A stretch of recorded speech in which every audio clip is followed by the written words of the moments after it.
السلام علیکم دوستانو.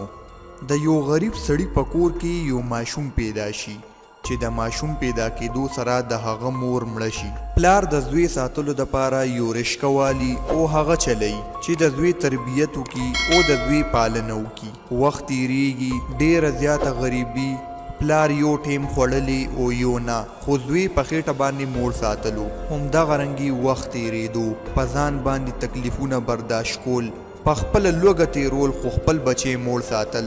داسې وخت هم راغو چې زوی زلمی شو. د ده زوی واده غوښتو، خو ده سره پیسې نه وي چې د زوی دپاره واده وکړي. زوی به یې دیاړي میاړي کوله او له 100 روپۍ به یې کور ته روړي. پلار یې دا سوچ وکړو چې زوی مې هسې هم له 100 روپۍ ګټي. پلار یې خپله رشکه خرڅه کړه او د زوی واده یې پې وکړو.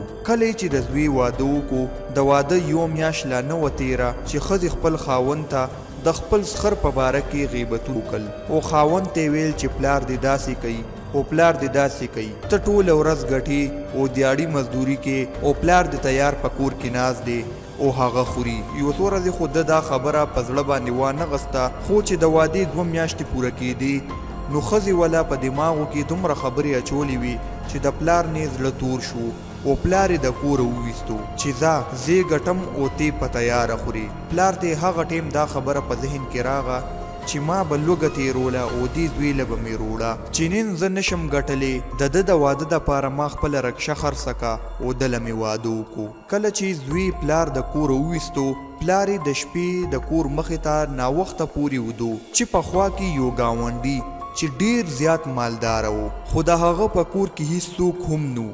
د هغه ټول خاندان والا په یو حادثه کې مړه شوي وو چې صرف یو دی ماشوم پاتې و او د هغې ټول جیداد هم دته پاتې و.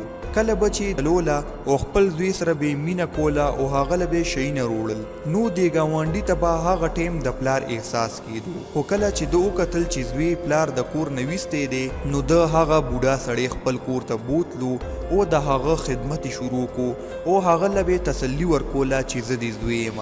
همدغه رنګې وخت تېرېدو، هغه ګاونډي خپل ټول جیداد د دې بوډا په نوم کو چې ته زما پلار او زه ټول جیداد ستا په نوم کوم. او چې څنګه د هغه ګاونډي ټول خاندان په اکسیډنټ کې مړ شوی و، همدغه رنګې دی هم یو ورځ په اکسیډنټ کې مړ شو او ټول جیداد یې دې بوډا سړي ته پاتې شو.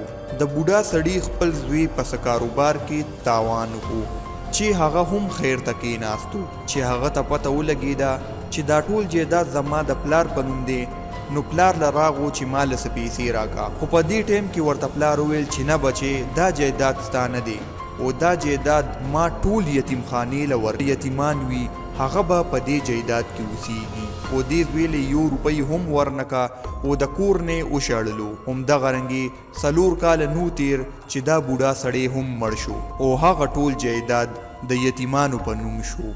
عبرت دوستانو، مونږ دې ویډیو نه دا عبرت اغستی شو چې مونږ له نه دي پکار چې مونږ د ښځې په سر باندې خپل بوډا پلار یا خپله بوډۍ مور پرېږدو.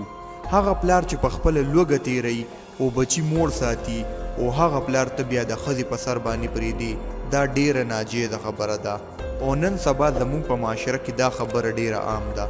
هغه به تاسو ته هم ښکاري او مونږ ته هم ښکاري، نو کله هم داسې مه کوئ. نو دوستانو، نن زموږ ویډیو تر دې پورې وه. که ویډیو خوښه شوي نو لایک یې کوئ او نور ملګرو سره یې هم شیر کوئ چې هغوی هم د دې نه عبرت ترلاسه کړي. راتلونکي ویډیو پورې د لوی خدای په امان.